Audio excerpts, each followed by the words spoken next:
Hello all, welcome to Shriram IAS Hyderabad channel. నేను మీ Vivek, faculty of history. మనం 10th స్టాండర్డ్ హిస్టరీకి సంబంధించిన ఎన్సీఆర్టీస్ డిస్కస్ చేస్తున్నాము. దానిలో చాప్టర్ 2 ఇవాళ డిస్కస్ చేయబోతున్నాము. మిగతావన్నీ కూడా ప్రీవియస్ వీడియోస్లో ఉన్నాయి, మీరు చెక్ చేసుకోవచ్చు.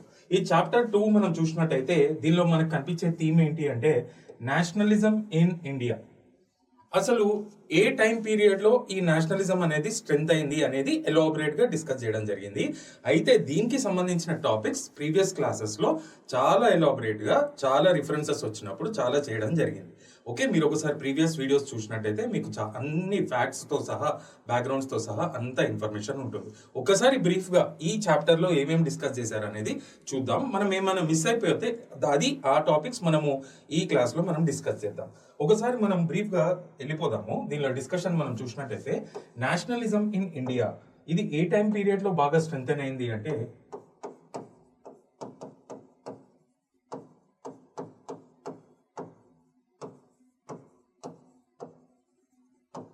ఇది బాగా స్ట్రెంథెన్ అయింది ఎప్పుడు అంటే మనకి ఎక్స్ట్రీమిస్ట్ పీరియడ్ లో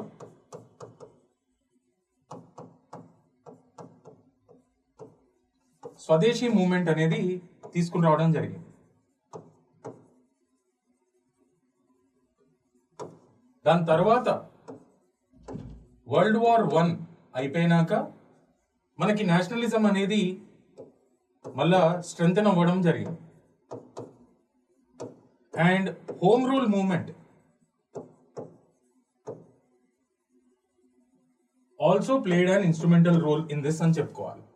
ఓకే, అయితే ఇది పెద్ద ఎత్తున ఎప్పుడు బాగా బలపడింది అంటే ఇది నేషనల్ మూవ్మెంట్ అనేది under the leadership of Gandhian phase.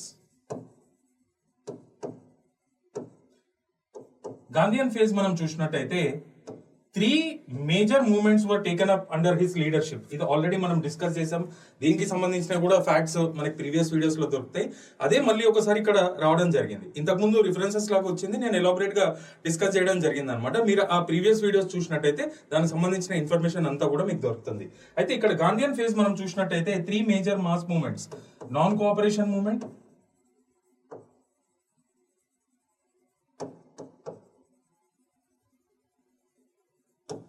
Civil disobedience movement,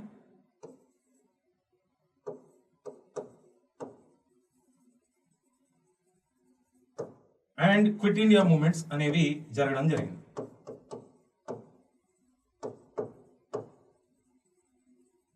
so ఇవన్నీ కూడా మనం ప్రీవియస్ వీడియోస్ లో ఎంతో ఎలాబరేట్ గా డిస్కస్ చేసింది. అయితే ఈ చాప్టర్ లో మనకి ఇంకో 2 పాయింట్స్ కనిపిస్తున్నాయి. They also played an instrumental role in invoking the awareness and nationalism, the spirit of nationalism in people of India అని చెప్పుకోవాలి. అవి ఏంటి అంటే చాలా చాలా ఇంపార్టెంట్. మనకి అక్కడ రిఫరెన్స్ కనిపించేది ఏంటి అంటే సైమన్ కమిషన్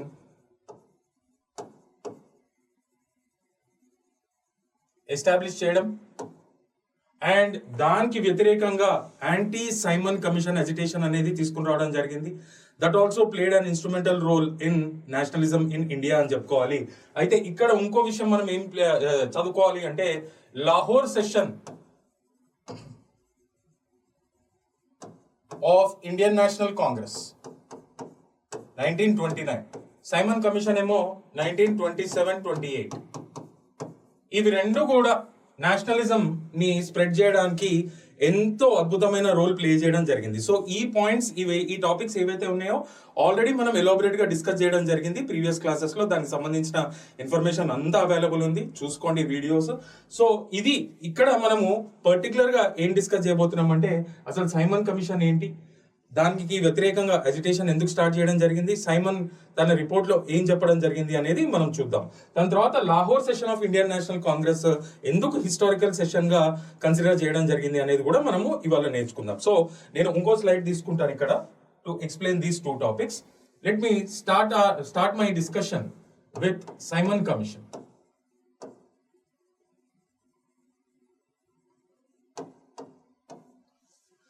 అయితే ఇక్కడ బ్యాక్గ్రౌండ్ మనము ఎంతో ఎలాబరేట్ గా డిస్కస్ చేయాలి. అదేంటి అంటే ఇన్ 1927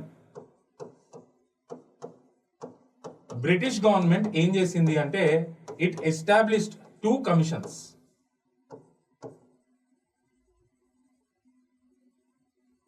ఇట్ ఎస్టాబ్లిష్డ్ 2 కమిషన్స్. ఒకటి ఏంటి అంటే ఇండియన్ స్టాట్యూటరీ కమిషన్,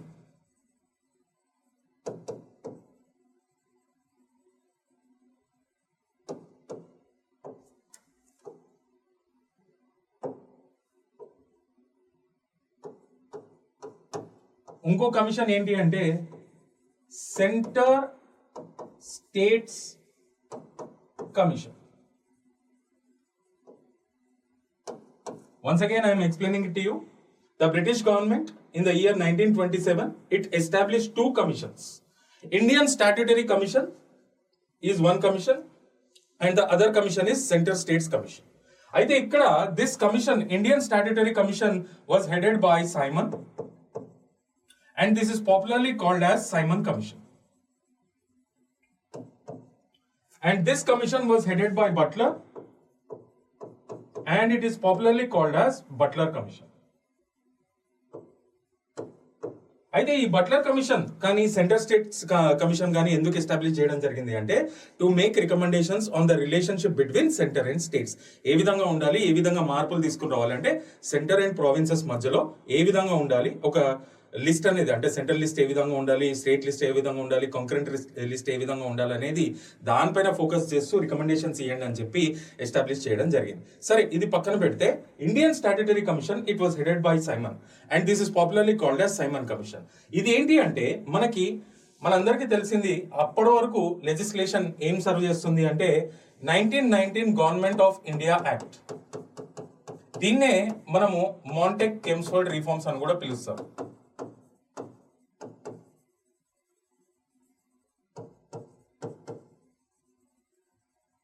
అయితే ఈ 1919 గవర్నమెంట్ ఆఫ్ ఇండియా యాక్టే ఆ టైం పీరియడ్ లో కాన్స్టిట్యూషన్ ఆఫ్ ఇండియాగా మనం కన్సిడర్ చేయాలి.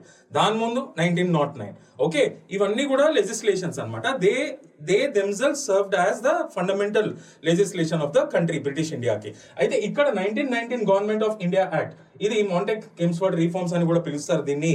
దీనిలో ఒక క్లాజ్ ఏం చెప్తుంది అంటే after the 10 years of implementation, ఈ చట్టాన్ని తీసుకొచ్చిన 10 years తర్వాత, 10 years after the implementation of Government of India Act 1919, a commission shall be established. A commission shall be established to make recommendations for future legislation. మనము chronological order గా తీసుకున్నట్టయితే నేను ఇంతకు ముందు చెప్పినట్టు 1909 దాని ముందు ఉండేది, దాని తర్వాత 1919 అయింది. సో 1919 అయిపోయి 10 years తర్వాత ఇంకో కమిషన్ అనేది ఎస్టాబ్లిష్ చేయాలి to decide the future legislation or future constitution of India. ఇది మనం పాలిటీలో కాన్స్టిట్యూషనల్ డెవలప్మెంట్స్ లో కూడా ఈ విధంగానే నేర్చుకోవడం జరుగుతుంది. అయితే ఇక్కడ 10 years తర్వాత ఒక కమిషన్ అనేది ఎస్టాబ్లిష్ చేసి ఫ్యూచర్ లెజిస్లేషన్ ఏ విధంగా ఉండాలి బ్రిటిష్ ఇండియా అనే దానిపైన రికమెండేషన్స్ చేయాలి అని ఒక క్లాజ్ ఉందన్నమాట. సో దానికి అనుకూలంగానే ఈ ఇండియన్ స్టాట్యూటరీ కమిషన్ అనేది తీసుకుని రావడం జరిగింది. కానీ ఇక్కడ మీరు అబ్జర్వ్ చేయాల్సింది ఏంటి అంటే this commission was established in 1927 it self. ఇప్పుడు 1919 10 years తర్వాత అంటే it should have come in 1929, అవునా కదా? కానీ ఇక్కడ they have established this commission prior to the date that was mentioned in the legislation. 1927 లోనే తీసుకుని రావడం జరిగింది. అండ్ దీన్ని క్వశ్చన్ చేయడం జరిగింది మన నేషనల్ లీడర్స్, అసలు ఎందుకు తీసుకొచ్చారు అని. ఆ టైం పీరియడ్ లో ఏంటి అంటే యునైటెడ్ కింగ్డమ్ లో ఎలక్షన్స్ వాతావరణం నడుస్తుంది. And British India A party కింద ఉండింది అంటే యునైటెడ్ కింగ్డమ్ లో ఏ పార్టీ రూలింగ్ లో ఉండింది అంటే కన్జర్వేటివ్ పార్టీ అనేది రూలింగ్ లో ఉండింది. అండ్ దానికి విరుద్ధంగా దానికి అపోనెంట్ పార్టీ ఏంటి అంటే లేబర్ పార్టీ. సో ఎలక్షన్స్ వాతావరణం కాబట్టి మేము కన్జర్వేటివ్ పార్టీ సంబంధించిన రూల్ ఎవరైతే ఉన్నారో మేము ఫ్యూచర్ లో మళ్ళీ రూల్కి వస్తామో లేదో తెలియదు. సో ఈ కాలనీస్ ఏవైతే ఉన్నాయో క్రౌన్ కింద, యునైటెడ్ కింగ్డమ్ కింద, దీనికి సంబంధించిన లెజిస్లేషన్స్ రాబోయే పార్టీకి ఫేవర్ గా లేకుండా ఆల్రెడీ రూలింగ్ లో ఉన్న పార్టీకి ఫేవర్ గా చేయడానికి ఒక దురుద్దేశంతో వాళ్ళు కమిషన్ అనేది ముందే ఎస్టాబ్లిష్ చేయడం జరిగింది అనమాట. Did you understand? So it was elections period in United Kingdom and there were 2 major parties, Conservative Party and Labour Party. Conservative Party was already in the ruling. It had established this commission prior to the date that was mentioned in 1919 Government of India Act with an intention that the future of the colonies should not go in favor to the Labour Party in future. దాని opponent పార్టీకి పోకూడదు అనే ఒక political దురుద్దేశంతో ఈ commission అనేది హడావిడిగా ఒక 2 years ముందే ఎస్టాబ్లిష్ చేయడం జరిగింది. సరే వేశారు, బానే ఉంది. Even if the commission was establish prior to the date that was mentioned, as this commission had to decide the future of India, మన భవిష్యత్తుని డిసైడ్ చేయాలి కాబట్టి not even a single member, Indian member was included in this commission. ఎవరినన్నా తీసుకోవాలి కదా, recommendations తీసుకోవాలి కదా, మన జనాల యొక్క ఆస్పిరేషన్స్ ఇవి, మనోభావాలు ఇవి, వాళ్ళ ఇది అనుకుంటున్నారు, వాళ్ళకి ఇది కావాలి, వాళ్ళ నీడ్స్ ఇవి. So not even a single member was included in the commission. So national leaders were totally against to this attitude of the Britishers. First thing is that commission was established prior to the date that was mentioned, and this commission was about to decide the future of India. Not even a single member was included in this commission. So the national leaders and Indian National Congress Party, that was the largest party here at that point of time, they were unhappy with this attitude of the Britishers. So దాని తర్వాత ఏమైందంటే అదే 1927లో Madras session అనేది జరిగింది. Indian National Congress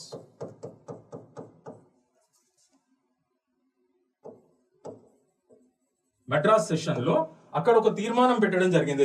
they have passed a resolution to launch anti Simon commission agitation. ఒక protest ని launch చేద్దాం మనము ఈ బ్రిటిష్ వైఖరికి విరుద్ధంగా, అపోజిట్ గా. అది ఏంటి అంటే యాంటీ సైమన్ కమిషన్ యాజిటేషన్ మనం లాంచ్ చేద్దామని అది ఎక్కడ డిసైడ్ చేశారు అంటే 1927 మద్రాస్ సెషన్, ఐఎన్సి సెషన్ అన్నమాట, ఇండియన్ నేషనల్ కాంగ్రెస్ సెషన్. ఇది ఎవరు ప్రిసైడ్ చేశారు ఆ టైం పీరియడ్ లో అంటే డాక్టర్ ముఖ్తార్ అహ్మద్ అన్సారీ. ఈయన తర్వాత పీరియడ్ లో ముస్లిం లీగ్ పార్టీలో కూడా సర్వ్ చేయడం జరిగింది. అది పక్కన పెడితే డాక్టర్ ముఖ్తార్ అహ్మద్ అన్సారీ నేతృత్వంలో ఏదైతే ఇండియన్ నేషనల్ కాంగ్రెస్ సెషన్ జరిగిందో మద్రాస్ సెషన్, అక్కడ ఒక resolution was pass to launch anti Simon commission agitation. ఆ విధంగా ఈ సైమన్ కమిషన్ కి విరుద్ధంగా ఒక ప్రొటెస్ట్ అనేది ఇండియా లెవెల్లో లాంచ్ చేయడం జరిగింది. చాలా మంది national leaders have participated in that. Lala Lajpat Rai had led this anti Simon Commission agitation in Punjab region. Punjab చాలా పెద్ద రీజన్ అప్పుడు. పాకిస్తాన్ పంజాబ్ కూడా ఇండియన్ సబ్ కాంటినెంట్ లోనే ఉండింది. And Uttar Pradesh and central province లో జవహర్లాల్ నెహ్రూ ఆ టైంలో చాలా యంగ్ ఉంటారు, ఆయన నేతృత్వంలో కూడా ఇది లాంచ్ చేయడం జరిగింది. అండ్ సౌత్ లో టంగుటూరి ప్రకాశం పంతులు మద్రాస్ ప్రెసిడెన్సీ ఏదైతే ఉందో అక్కడ నేతృత్వం వహించడం జరిగింది. అండ్ భారీ ఎత్తున చాలా రీజన్స్ ఆఫ్ ఇండియాలో ఈ యాంటీ సైమన్ కమిషన్ అజిటేషన్ అనేది మనం చూడొచ్చు. And the popular slogan for this agitation was Simon go back.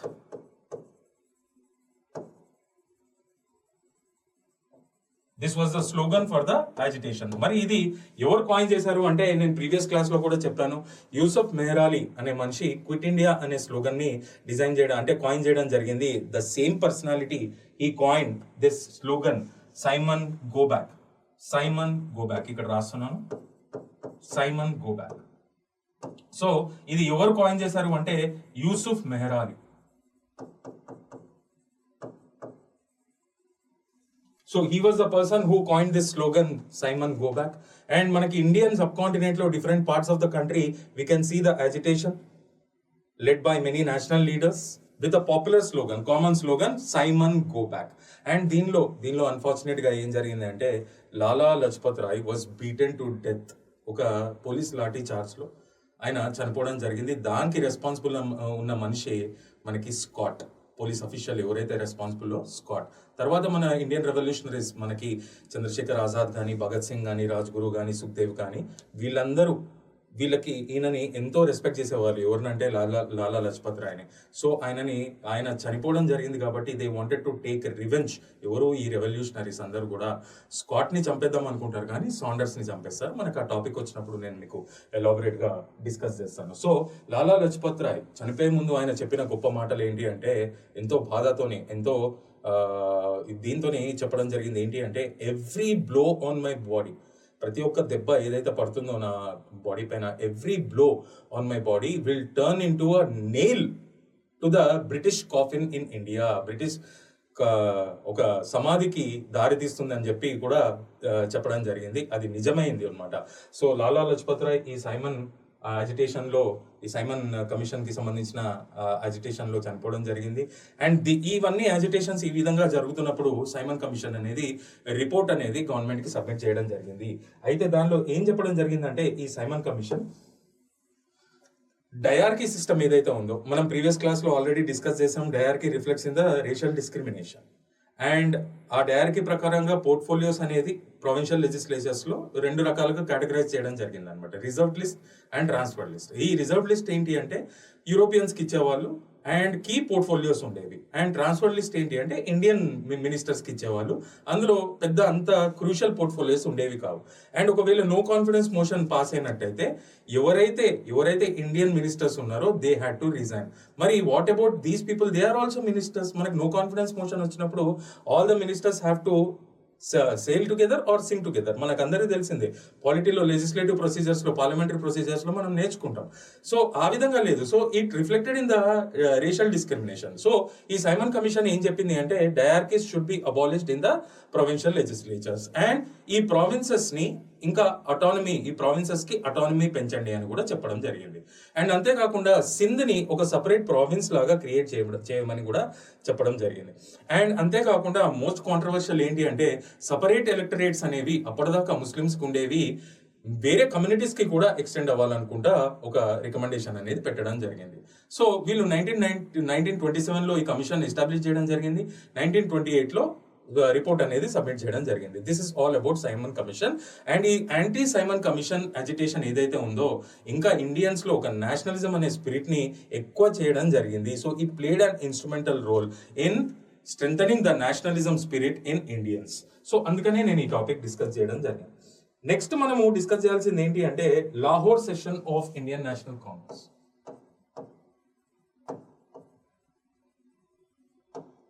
Lahore session of Indian National Congress 1929 లో అయింది. లాహోర్ లో అయింది. దీన్ని ఎవరు ప్రిసైడ్ చేశారు అంటే జవహర్ లాల్ నెహ్రూ. ఇక్కడ తీసుకొచ్చిన చాలా ఇంపార్టెంట్ తీర్మానం ఏంటి, రిజల్యూషన్ ఏం పాస్ చేశారు అంటే రెజల్యూషన్ ఆఫ్ పూర్ణ స్వరాజ్.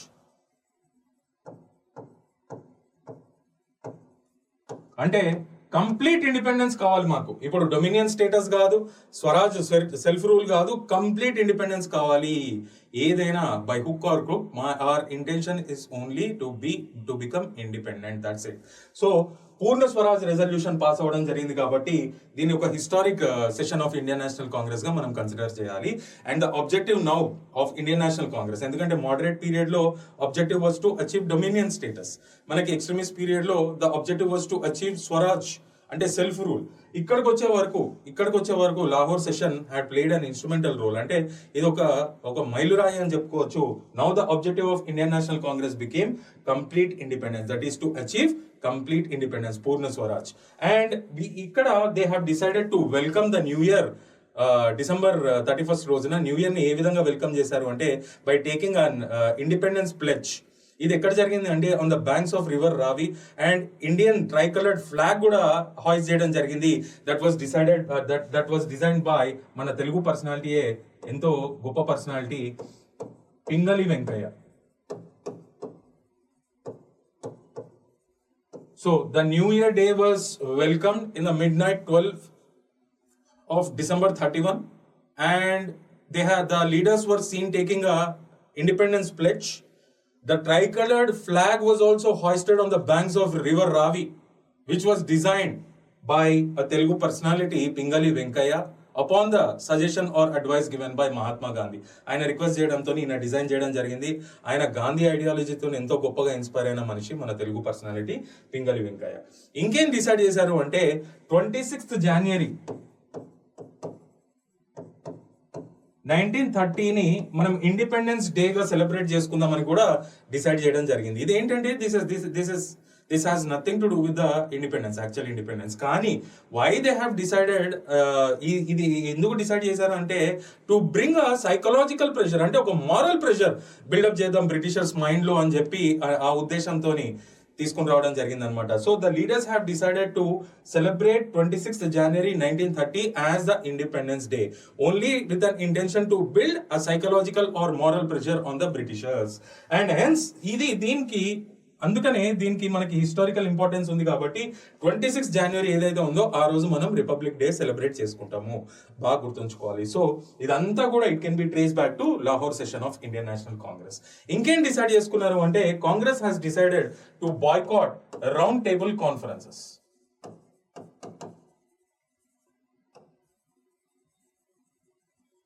ఇవి ఎక్కడ అంటే లండన్ లో. ఇది ఎందుకు అంటే నేను ఇందాకనే చెప్పాను, రెండు మేజర్ పార్టీస్ ఉండేవి, conservative party and labour party. Conservative party already political దురుద్దేశంతో సైమన్ కమిషన్ ని ముందుగానే ఎస్టాబ్లిష్ చేయడం జరిగింది. దానిలో ఒక్క ఇండియన్ మెంబర్ ని కూడా ఇన్వాల్వ్ చేయలేదు. సైమన్ కమిషన్ ఏమో హ్యాపీగా దాని రిపోర్ట్ అది సబ్మిట్ చేయడం జరిగింది. తర్వాత లేబర్ పార్టీ పవర్ లోకి వచ్చింది కాబట్టి మళ్ళీ ఇంకోసారి ఇండియాలో ఉన్న పొలిటికల్ పార్టీస్ యొక్క కన్సెన్సస్ మనం కలెక్ట్ చేసుకుందాము, ఇంకేమైనా చేంజెస్ ఉంటే మనం తీసుకొద్దామనే మంచి ఉద్దేశంతో రౌండ్ టేబుల్ కాన్ఫరెన్సెస్ అనేది పిలవడం జరిగింది. కానీ అది అట్టర్ ఫ్లాపే, అట్టర్ ఫెయిల్యూరే. సో ఇండియన్ నేషనల్ కాంగ్రెస్ అనేది వాట్ దే హ్యావ్ డిసైడెడ్ అంటే not to attend these round table conferences and build more and more pressure on the Britishers. Indian National Congress ఖచ్చితంగా వెళ్ళాల్సిందే, ఎందుకంటే it was the largest political party in British India at that point of time. So ఇదొక decision తీసుకుని రావడం జరిగింది. And prince of Wales ఇండియాకి రానున్నాడు కాబట్టి prince of Wales ఆయనని రిసీవ్ చేసుకోవడానికి ఒక గొప్ప రిసెప్షన్ అనేది ఆర్గనైజ్ చేద్దామని కూడా బ్రిటిష్ ఇండియన్ గవర్నమెంట్ డిసైడ్ చేయడం జరిగింది.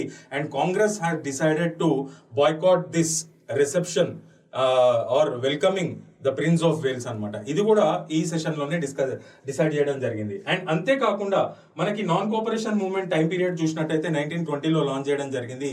ఆల్మోస్ట్ ఒక డికేడ్ ఆఫ్ సైలెన్స్, అంటే ఒక మాస్ ఎజిటేషన్ కానీ మాస్ మూవ్మెంట్ కానీ జరిగి చాలా సంవత్సరాలు అవుతుంది గాంధీ నేతృత్వంలో.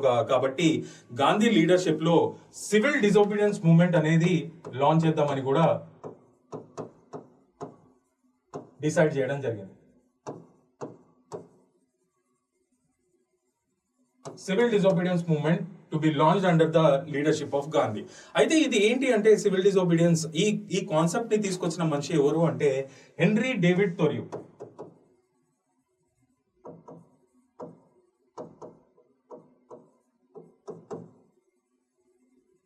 ఈయన రైటింగ్స్ తోని Gandhi was greatly inspired.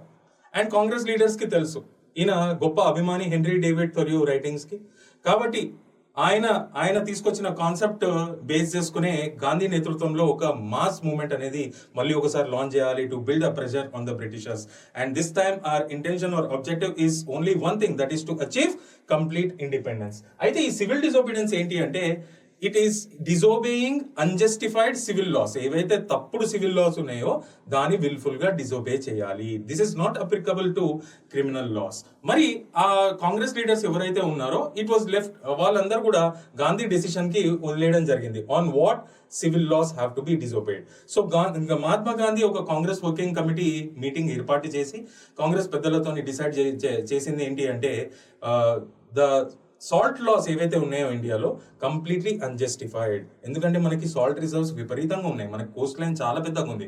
But Indians face lot of restrictions in producing salt and they were force to buy the salt that was coming from England. అది చాలా తప్పు.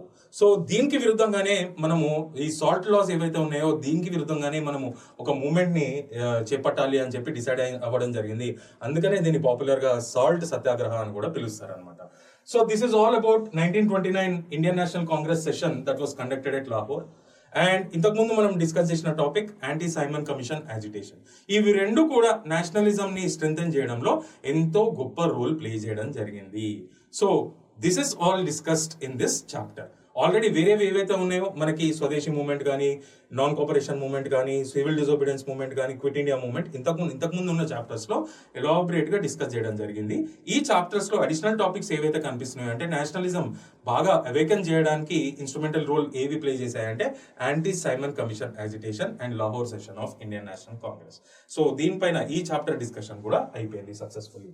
Next let us move on to the next chapter.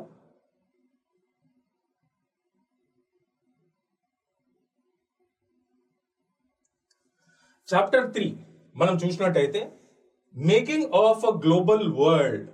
అసలు ఈ global world అనేది ఏ విధంగా shape అవ్వడం జరిగింది, ancient and medieval time పీరియడ్లో ఎట్లా ఉండింది, మోడర్న్ ఎరాకి వచ్చే వరకు ఎట్లా ఉంది, కలోనియల్ పీరియడ్లో ఏం జరిగింది, వార్స్ పీరియడ్లో అంటే వరల్డ్ వార్స్ జరిగినాక ఏం జరిగింది, దాని తర్వాత పీరియడ్లో ఏం చేంజెస్ అయినాయి అనేది ఇక్కడ ఎంతో ఎలాబరేట్గా డిస్కస్ చేయడం జరిగింది. ఇక్కడ పెద్దగా కాన్సెప్ట్స్ ఎక్స్ప్లెయిన్ చేయాల్సింది ఏం లేదు. Let us go with this NCERT topics only. నేను మీకు ఏవైతే ఉందో దాన్ని సమరైజ్ చేసి ఆ సబ్ టాపిక్ కింద ఏవైతే చదువుకోవాలో నేను మీకు చెప్పేస్తాను సింపుల్గా.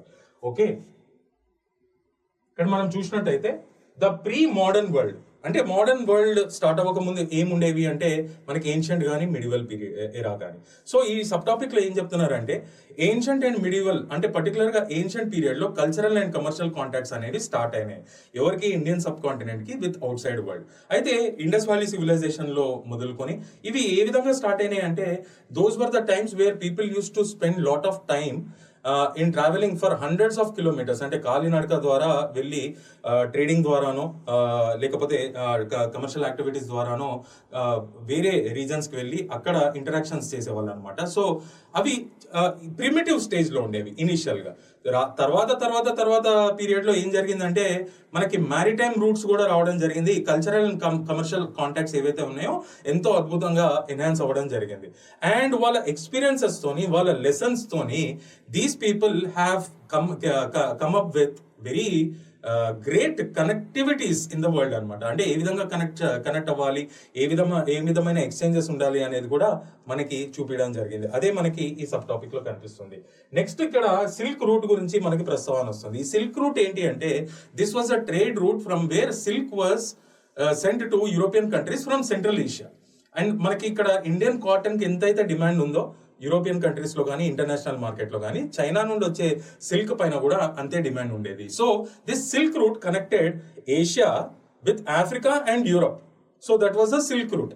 అండ్ ఇది ట్రేడ్ అండ్ కామర్స్ కే కాకుండా ఒక రిలీజియస్ ఐడియాస్ ని ఎక్స్చేంజ్ చేసుకోవడానికి కూడా ఎంతో సహకరించిన రూట్ ఏంటి అంటే ఈ సిల్క్ రూట్. ఎందుకంటే this is a cradle of civilisations అనమాట. ఇది ఈ సిల్క్ రూట్ ఈ సెంట్రల్ ఏషియా నుండి పోయేది. సో అందుకనే this also facilitated for the exchange of religious ideas. అదే మనకి ఇక్కడ రిఫరెన్స్ కనిపిస్తుంది. నెక్స్ట్ సబ్ టాపిక్ మనం చూసినట్టయితే ఇక్కడ ఫుడ్ ట్రావెల్స్. ఎప్పుడైతే కల్చరల్ అండ్ కమర్షియల్ కాంటాక్ట్స్ బాగా ఎన్హాన్స్ అయ్యాయో వెస్ట్ కి ఈస్ట్ కి, వెస్ట్ నుండి చాలా కొత్త రకాల అగ్రికల్చరల్ క్రాప్స్ కూడా ఇంట్రడ్యూస్ అవ్వడం జరిగింది ఈస్ట్ లో. పర్టికులర్ గా దాని లిస్ట్ కూడా ఇవ్వడం జరిగింది. ఇవి ఏంటి అంటే పొటాటోస్ కానీ, టొమాటోస్ కానీ, గ్రౌండ్ నట్ కానీ, మనకి చిల్లీస్ కానీ, మేజ్ కానీ, ఇవన్నీ కూడా ఈస్ట్ లో ఇంట్రడ్యూస్ అవ్వడం జరిగింది అనమాట. Next conquest, disease and trade. ఈ కల్చరల్ అండ్ కమర్షియల్ కాంటాక్ట్స్ ఎప్పుడైతే బాగా పెద్ద ఎత్తున ఎన్హాన్స్ అయ్యాయో, ఎప్పుడైతే వాళ్ళ సెల్ఫ్ ఇంట్రెస్ట్లు బాగా పెరిగి గ్రీడ్ అండ్ డిజైర్ పెరిగిందో ఒక రీజనల్ ఆస్పిరేషన్స్ కూడా పెరగడం జరిగింది అనమాట. అంటే ఏదైనా టెరిటరీని కాంకర్ చేసుకోవాలి, దానికి అనుకూలంగానే యుద్ధాలు కూడా జరిగినాయి అనమాట. సరే కాంక్వెస్ట్లు చేశారు, ఆక్రమించుకున్నారు రీజన్స్, ఇవన్నీ బాగానే ఉంది. వీళ్ళు రావడము వాళ్ళకి తెలియకుండా అక్కడ నుండి ఎన్నో డిసీజెస్ కూడా తీసుకుని రావడం జరిగింది అనమాట ఈస్ట్ లోకి. పర్టికులర్లీ స్మాల్ పాక్స్ ఇది యూరోపియన్స్ బాగా క్యారీ చేయడం జరిగింది అనమాట. ఈ తర్వాత ఆ టైం పీరియడ్ లో ఒక పాండమిక్ అవ్వడం జరిగింది. ఇప్పుడు మనకి COVID-19 పాండమిక్ మాదిరిగానే.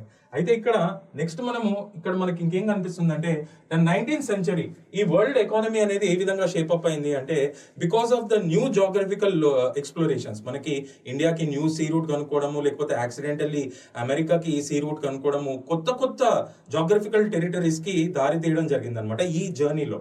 And we can see large scale migrations from Europe to Australia కానీ, అమెరికాస్ కానీ భయంకరమైన పెద్ద ఎత్తున మైగ్రేషన్స్ అవ్వడం జరిగినాయి. అండ్ దానికి అనుకూలంగానే ఇన్ఫ్రాస్ట్రక్చర్ కూడా విపరీతంగా డెవలప్ అయింది.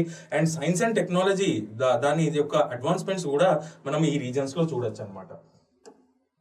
నెక్స్ట్ టాపిక్ మనం చూసినట్టయితే ఇక్కడ దిస్ ఇస్ ఆల్రెడీ డిస్కస్డ్. తర్వాత వీళ్ళు ఒక కలోనియలిజం ఐడియాలజీతో రావడం జరిగింది. అండ్ వీళ్ళు ఎక్కడైతే కాలనీస్ ఎస్టాబ్లిష్ చేశారో, ఎక్కడైతే రీజన్స్ ని కాంకర్ చేసుకున్నారో అక్కడ వాళ్ళ సెల్ఫిష్ ఇంట్రెస్ట్ కి అంటే ఇంటర్నేషనల్ మార్కెట్ లో ఏవైతే బాగా డిమాండ్ ఉన్న క్రాప్స్, అగ్రికల్చరల్ క్రాప్స్ కానీ, లేకపోతే ఏవైతే కమర్షియల్ యాక్టివిటీస్ దానికి అనుకూలంగానే ప్లాంటేషన్ ఇండస్ట్రీస్ ని కూడా తీసుకుని రావడం జరిగింది కాలనీస్ లో. అండ్ ఆ plantation industries particularly tea, rubber, coffee, sugar cane ఇట్లాంటి ప్లాంటేషన్ ఇండస్ట్రీస్ లో పనిచేయడానికి ఏషియా నుండి, ఆఫ్రికా నుండి విపరీతంగా ఒక స్లేవ్ ట్రేడ్ కూడా జరిగిందనమాట. తర్వాత వీళ్ళని ఫోర్స్ఫుల్ గా తీసుకెళ్లిన వాళ్ళు, అంటే ఈ స్లేవరీకి గురైన వాళ్ళు దాని తర్వాత పీరియడ్ లో అక్కడనే సెటిల్ అవ్వడం జరిగింది. అండ్ వాళ్ళు అక్కడ ఎవరైతే పర్మనెంట్ గా సెటిల్ అయిపోయినారో మన ఇండియన్ డయాస్పోరాకి సంబంధించి they develop their own cultures అనే విషయం కూడా మనకి ఎన్సీఆర్టీస్ ఈ టాపిక్ లో చెప్తుంది. నెక్స్ట్ మనం చూసినట్టయితే వార్ పీరియడ్ లో మనం ఆల్రెడీ ఇది ఇంతకుముందు కూడా డిస్కస్ చేసుకున్నాం. World War I కానీ, ఇంటర్ వార్ పీరియడ్ కానీ, World War II పీరియడ్ లో కానీ ఈ ఇండస్ట్రియల్ నేషన్స్, ఇండస్ట్రియలైజ్ అయిన నేషన్స్ యూరోప్ లో అన్ని కూడా సో కొత్త రకాల మోడర్న్ ఎక్విప్మెంట్, అంటే వార్ ఎక్విప్మెంట్స్ తీసుకుని రావడం జరిగింది. అండ్ అంతేకాకుండా వీళ్ళు ఎప్పుడైతే మగవాళ్ళు బ్యాటిల్ ఫీల్డ్స్ లో బిజీగా ఉన్నారో మరి ఇల్లుని నడపాలి కాబట్టి women were seen replacing men in work places. అది కూడా ఒక సోషల్ ట్రాన్స్ఫర్మేషన్ అనేది జరిగిందనేది మనకి ఎన్సీఆర్టీస్ ఈ చాప్టర్ ద్వారా ఇన్ఫర్మేషన్ అనేది ఇవ్వడం జరుగుతుంది. సో విమెన్ ఎంపవర్మెంట్ అనేది కూడా అక్కడ స్టార్ట్ అవ్వడం జరిగింది. అండ్ ఈ వార్స్ మూలంగా ఈ ఇండస్ట్రియల్ సెంటర్స్ బాగా సెట్ బ్యాక్ రిసీవ్ చేసుకో, అంటే డిస్ట్రాయ్ అవ్వడం జరిగింది. సో వీళ్ళకి ఆల్రెడీ అబ్రాడ్ లో, అంటే అవుట్ సైడ్ వరల్డ్ లో చాలా కాలనీస్ వీళ్ళు పరిపాలిస్తున్నారు కాబట్టి ఆ ఇండస్ట్రీస్ ని కూడా అక్కడికి ట్రాన్స్ఫార్మ్ అయ్యేటట్టు, అంటే ఎస్టాబ్లిష్ చేసేటట్టు, ఎందుకు వీళ్ళ నీడ్స్ ని సర్వైవ్ చేసుకోవడానికి వీళ్ళు ఇక్కడ ఇండస్ట్రీస్ ఎస్టాబ్లిష్ చేస్తే ఈ వార్స్ మూలంగా డిస్ట్రాయ్ అయ్యే అవకాశాలు ఉన్నాయి కాబట్టి మనకు ఆల్రెడీ కాలనీస్ ఉన్నాయి కాబట్టి అక్కడనే మనం ఇండస్ట్రీస్ డెవలప్ చేసుకుందామని కీ అండ్ బేసిక్ ఇండస్ట్రీస్ కూడా కాలనీస్ లో స్టార్ట్ చేయడం జరిగింది.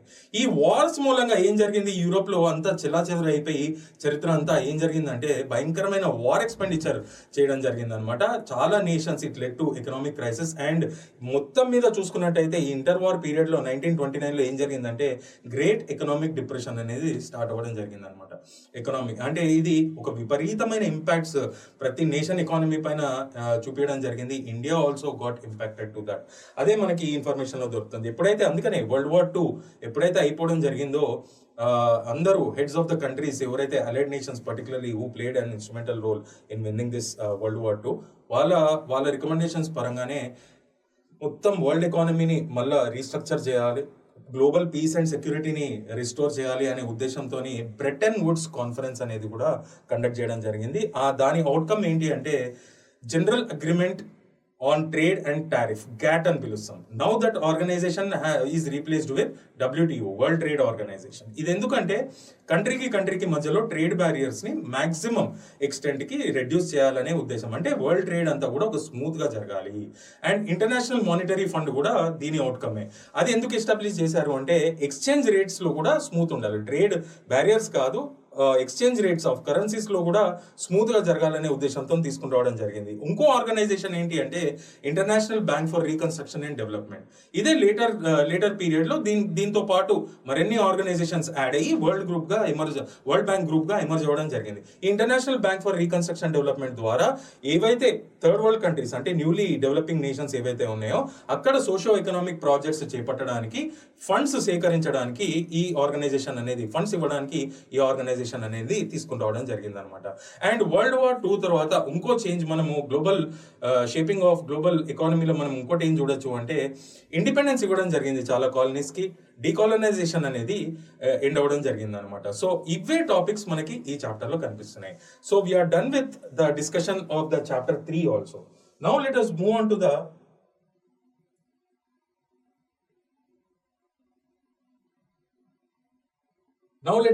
To the next chapter, 4th chapter. మనం చూసినట్టయితే 10th స్టాండర్డ్ లో ద ఏజ్ ఆఫ్ ఇండస్ట్రియలైజేషన్. అంటే ఇక్కడ మనకి ఫోకస్ పాయింట్ ఏంటి అంటే ఇండస్ట్రియల్ రెవల్యూషన్ గురించి మనం ఎలాబరేట్ గా డిస్కస్ చేయబోతున్నాం ఇప్పుడు ఈ క్లాస్ లో. సో ఈ ఇండస్ట్రియల్ రెవల్యూషన్ నేను ఒక కొత్త స్లైడ్ లో ఎక్స్ప్లెయిన్ చేస్తాను. ఇది చదువుకుంటే that is more than enough. ఈ ఇండస్ట్రియల్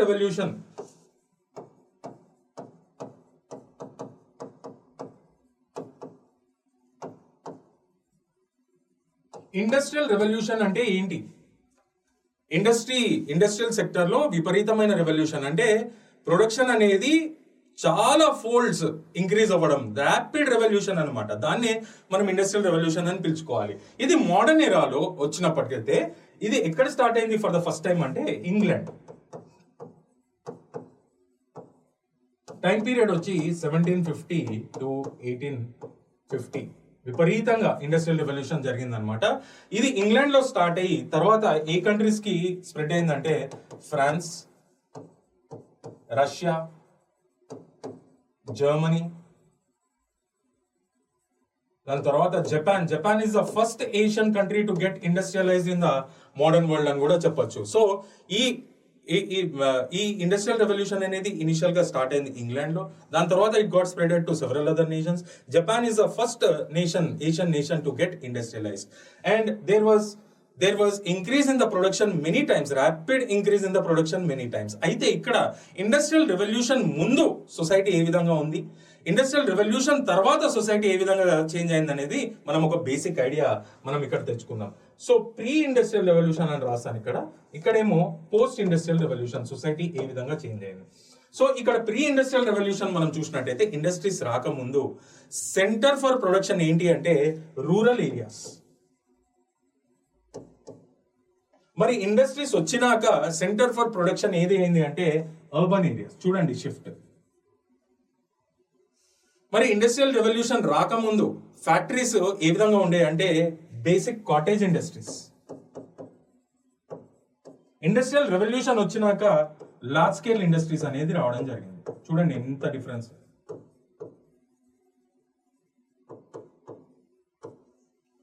మరి ఇక్కడ ఎవరు పార్టిసిపేట్ చేసేవాళ్ళు, మరి వర్కర్స్ ఎవరు అంటే ఫ్యామిలీ మెంబర్సే.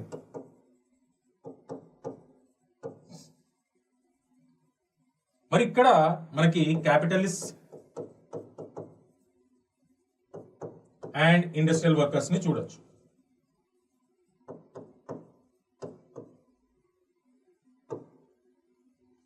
ఇక్కడ మనం చూసినట్టయితే సింపుల్ టూల్స్ యూజ్ చేశారు. మరి ఇక్కడ బిగ్ మషిన్స్ వర్ సీన్. ఇక్కడ ఫోకస్ మరి ట్రేడ్ ఎక్కడ జరిగేది అంటే local markets.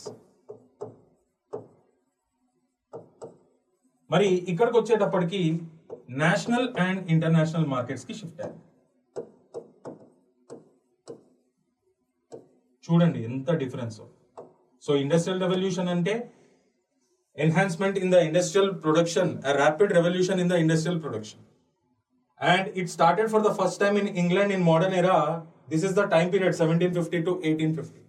Later it got spreaded to other nations like France, Russia, Germany, and Japan was the first Asian nation to get industrialized.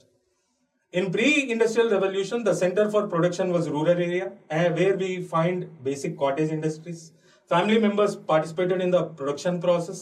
Simple tools were used, and focus of the trade was on local markets. When it comes to post-industrial revolution, the focus for production had shifted to urban areas where we can see large-scale industries, and we can see capitalists and industrial workers in the production process, and big machines were used, and the focus for the trade became national and international markets. అసలు ఇప్పుడు మనం discuss చేయాల్సింది ఏంటంటే the reasons responsible for the industrial revolution.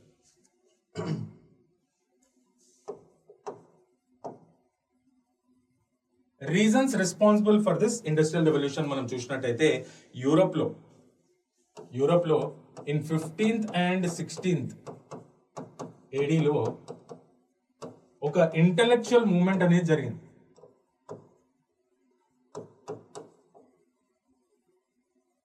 Where people developed a scientific temper. And ఈ మూవ్మెంటే మనం ఏమని పిలుచుకోవాలి అంటే రినాసెన్స్ movement.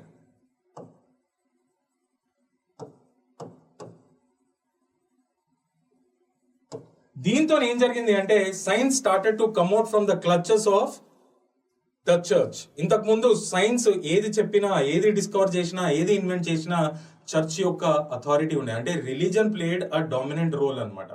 ఆ చర్చ్ యాక్సెప్ట్ చేస్తేనే ఆ సైంటిఫికల్ డిస్కవరీ వర్కౌట్ అయ్యేది.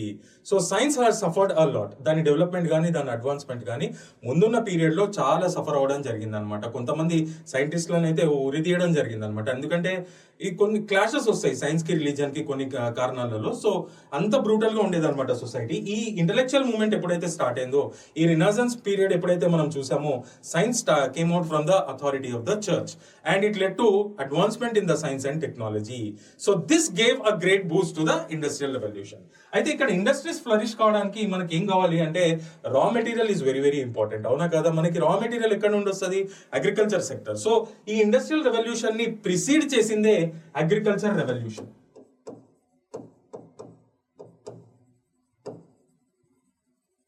అంటే దీనిలో మనం ఏమేం చూడొచ్చు అంటే హై క్వాలిటీ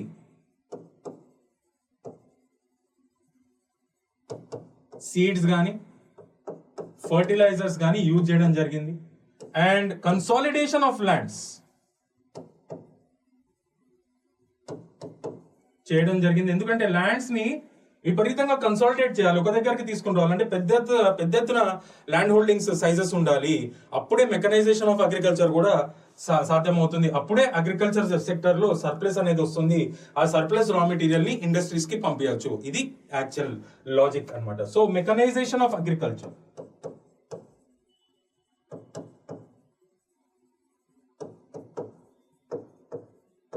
అండ్ అంతేకాకుండా మీకు అడిషనల్ ఇన్ఫర్మేషన్ ఇస్తున్నాను.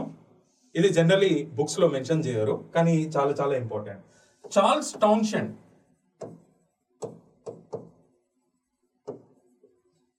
ఈయన క్రాప్ రొటేషన్ అనే కొత్త రకం అగ్రికల్చరల్ ప్రాక్టీస్ తీసుకుని రావడం జరిగింది.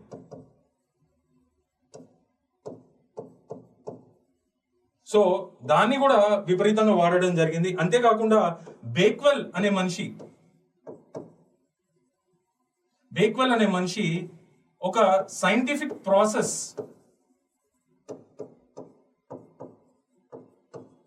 టు ప్రొడ్యూస్ ఫార్మ్ యానిమల్స్ ని కూడా తీసుకుని రావడం జరిగింది. This also gave a great boost to the agriculture revolution and agriculture revolution gave a great boost to the industrial revolution. So ఇవన్నీ కూడా జరిగినాయి అనమాట ఆ టైం పీరియడ్ లో. అండ్ అంతేకాకుండా new territories were discovered geographical explorations మూలంగా, ఇందాక మనం డిస్కస్ చేసాం already. So it gave access to new resources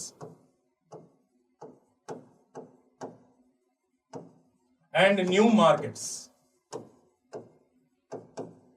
So this also gave a great boost to the industrial revolution అని చెప్పుకోవాలి. అంతేకాకుండా సైంటిఫికల్ ఇన్వెన్షన్స్, పర్టికులర్ గా నేను ఇంకో కొత్త స్లైడ్ లో ఎక్స్ప్లెయిన్ చేస్తాను. ఇది చాలా చాలా ఇంపార్టెంట్. మీకు ఆన్సర్ రైటింగ్ లో ఈ పాయింట్స్ రాయగలిగితే it will give a cutting edge. Scientifical inventions and discoveries ఇవి మనం చూసినట్టయితే ఫస్ట్ ఏంటి అంటే ఇండస్ట్రియల్ సెక్టర్ కి సంబంధించిన సైంటిఫికల్ ఇన్వెన్షన్ కానీ డిస్కవరీ, పర్టికులర్లీ టెక్స్టైల్ ఇండస్ట్రీకి సంబంధించి ఏంటి అంటే స్పిన్నింగ్ జెన్నీ.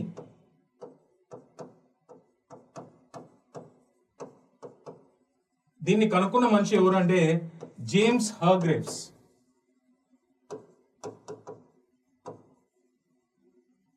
ఈ స్పిన్నింగ్ జెన్నీ ఏంటి అంటే it produces more number of bundles of cotton in less span of time.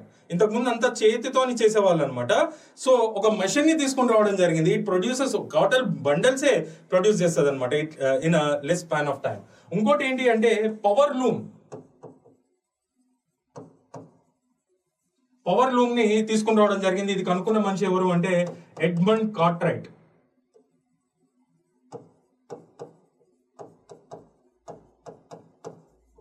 ఇదేంటి అంటే ఇంతకు ముందు చేతితోని కుట్టేవాళ్ళు బట్టలన్నీ, ఇప్పుడు the weaving process is mechanised because of this power loom. చూడండి ఎంత అద్భుతమైన ఇన్వెన్షన్స్ ఇవన్నీ కూడా. This also gave a great boost to the industrial revolution అని చెప్పుకోవాలి. అయితే ఇక్కడ నెక్స్ట్ ఇంకో ఇంపార్టెంట్ ఇన్వెన్షన్ ఏంటి అంటే మనకి స్టీమ్ ఇంజన్. ఇది ఇనిషియల్ గా ఎందుకు తీసుకొచ్చారు అంటే to drain away the excess or accumulated water in the coal mines. Coal mining జరిగేటప్పుడు వాటర్ భూమి నుండి బయటకు వచ్చేసి అక్కడ అక్యుములేట్ అయిపోతుంది అనమాట, మైనింగ్ యాక్టివిటీని అబ్స్ట్రక్ట్ చేస్తూ. సో ఈ వాటర్ ని డ్రైన్ చేయాలి అంటే ఒక స్టీమ్ ఇంజన్ అనేది లాంటిది ఉండాలి అని చెప్పి ఈ స్టీమ్ ఇంజన్ ని తీసుకుని రావడం జరిగింది. దీన్ని ఇంట్రడ్యూస్ చేసిన మనిషి అసలు ఎవరు అంటే థామస్ న్యూకోమన్. దాని తర్వాత ఈ స్టీమ్ ఇంజన్ ని ఒక మెచ్యూర్డ్ మోడల్ తీసుకొచ్చిన మనిషి జేమ్స్ వాట్. సో చాలా మంది ఈయననే తీసుకొచ్చారు అనుకుంటారు, కానీ ఇంట్రడ్యూస్ చేసింది మాత్రం థామస్ న్యూకోమన్. దాన్ని ఒక మెచ్యూర్డ్ ఫార్మాట్ ని తీసుకొని వచ్చింది జేమ్స్ వాట్. అయితే ఇది ఇనిషియల్ గా ఎక్సెస్ వాటర్ ని డ్రైవ్ చేయడానికి తీసుకొచ్చినప్పటికీ this steam engine was later introduced in the locomotives.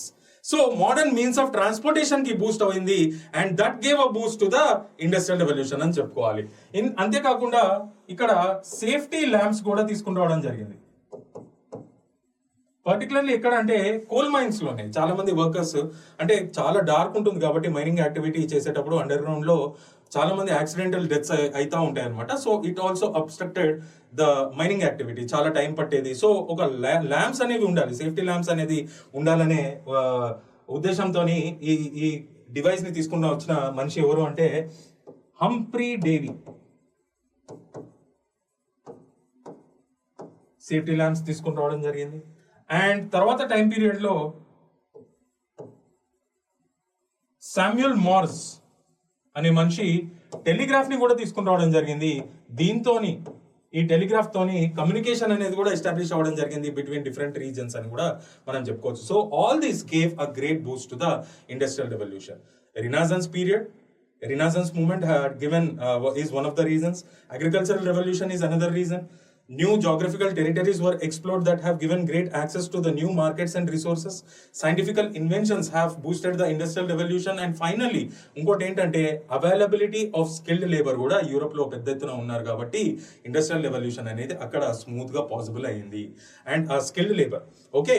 So ఇవన్నీ కూడా reasons for the out break of industrial revolution గా మనం గుర్తించాలి. నెక్స్ట్ ఇంకోటి ఏంటి అంటే అసలు ఈ ఇండస్ట్రియల్ రెవల్యూషన్ ఇంగ్లాండ్ లోనే ఎందుకు స్టార్ట్ అయింది? ఇది చాలా చాలా సింపుల్ క్వశ్చన్. ఇంగ్లాండ్ లోనే ఎందుకు స్టార్ట్ అయింది అంటే England was the first nation in Europe to కమ్అట్ from the clutches of feudalism. ఒక డార్క్ సొసైటీ నుండి మొట్టమొదటిగా అడుగు బయట ఎవరు పెట్టారు యూరోప్ లో కానీ వరల్డ్ లో అంటే ఇంగ్లాండ్ అనే చెప్పుకోవాలి. And there political organization also transform from absolute monarchy ఉండేది, it became a constitutional monarchy. ఎప్పుడైతే పార్లమెంట్ వచ్చిందో legislations that favoured to this industrial revolution కూడా పెద్ద ఎత్తున రావడం జరిగింది అనమాట. So political transformation also boosted this industrial revolution in England. So ఇవన్నీ రీజన్స్. అంతేకాకుండా ఇంగ్లాండ్ లో అబండెంట్ రిసోర్సెస్ ఉన్నాయి, కోల్ గానీ ఐరన్ ఓర్ గానీ, that is also one of the factors. And England was one of the earliest nations that had given great importance to the transport కానీ connectivity కానీ communication కి కానీ గొప్ప importance ఇచ్చిన first nation ఏది అంటే ఇంగ్లాండ్ అనే చెప్పుకోవాలి. So these are the reasons why industrial revolution has started for the first time in England. అన్నిటికంటే ఇంపార్టెంట్ ఏంటి అంటే దీనిపైనే మనకి డైరెక్ట్ క్వశ్చన్స్ వచ్చే అవకాశాలు ఉన్నాయి. ఇంపాక్ట్స్ ఆఫ్ ఇండస్ట్రియల్ రెవల్యూషన్ మనం చూద్దాం.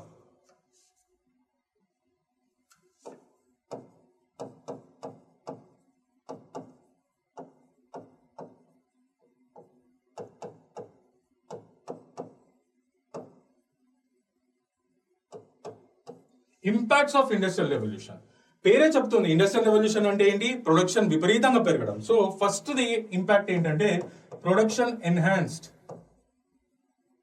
Many times. So economic growth కూడా మనం చూడొచ్చు. ఇక్కడే మనకి ఎంప్లాయ్మెంట్ ఆపర్చునిటీస్ కూడా విపరీతంగా పెరగడం జరిగింది. అంతేకాకుండా ఇన్కమ్ లెవెల్స్ కూడా బాగా పెరగడం జరిగింది. అండ్ స్టాండర్డ్ ఆఫ్ లివింగ్ కూడా బాగా పెరగడం జరిగింది. So these are all economical impacts అని చెప్పుకోవచ్చు.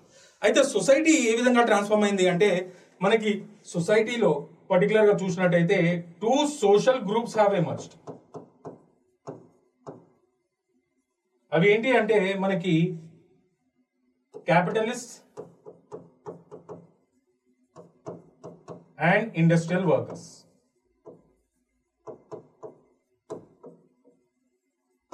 తరచుగా we can see the clashes between these two social groups. ఎందుకంటే క్యాపిటలిస్ట్ విపరీతంగా ఎక్స్ప్లాయిట్ చేయడం జరిగింది ఇండస్ట్రియల్ వర్కర్స్ ని. ఒక కంట్రీలో కాదు అన్ని కంట్రీస్ లో మనం చూడొచ్చు అనమాట capitalist exploitation.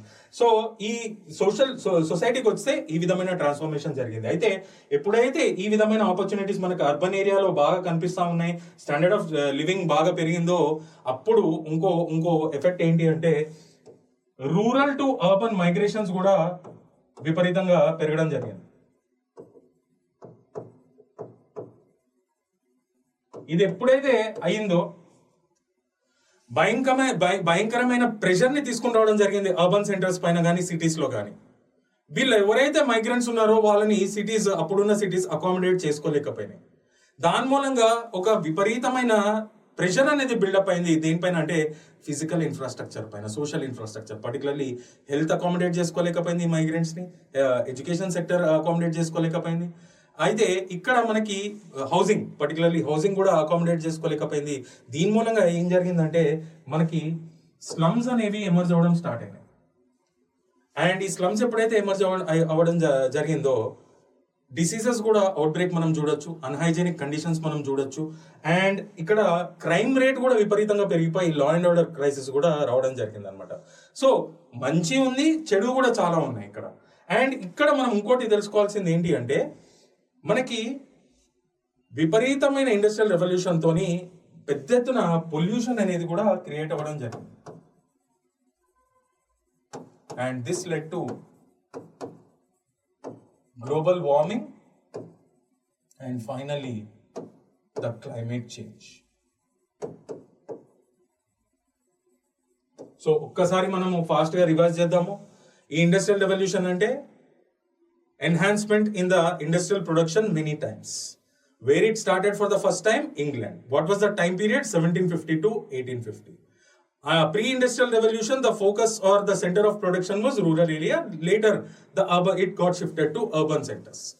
And what were the reasons for the outbreak of this industrial revolution? Renaissance movement, agriculture revolution, geographical discoveries, exploration of new territories, and that gave access to new resources and new markets.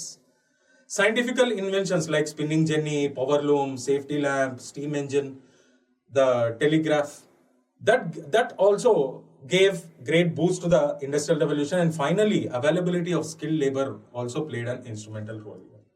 Why it happened only in England means England had abundant resources of coal and iron ore. England was first nation to come out from the clutches of feudalism in Europe. Its political system got transformed from absolute monarchy to constitutional monarchy. With the emergence of the parliament, the legislations in favor to the industrial development were seen at a large scale. And England was one of the earliest nations that had given great importance to the infrastructure development, connectivity, and means of communication also. And what were the impacts when it comes to the economy? The production got enhanced many times. It led to economic growth. It provided employment opportunities. It enhanced the income levels and improved the standards of living of the people. When it comes to the society, two new groups have emerged: the capitalists and industrial workers, where the capitalists started to exploit the industrial workers, and we can see repeated clashes in many regions of the world between the two social groups. Large-scale migrations from rural to urban areas also had happened, and this led to immense pressure on the physical and social infrastructure of the cities. The slums have emerged, thereby increasing the crime rate and outbreak of diseases or hazards. And with this industrial revolution, a lot of pollution was seen. This greatly impacted the global warming, and it led to the climate change. So this is all about this chapter. I hope you have enjoyed this session today. Vivek signing off. Thank you so much. Bye.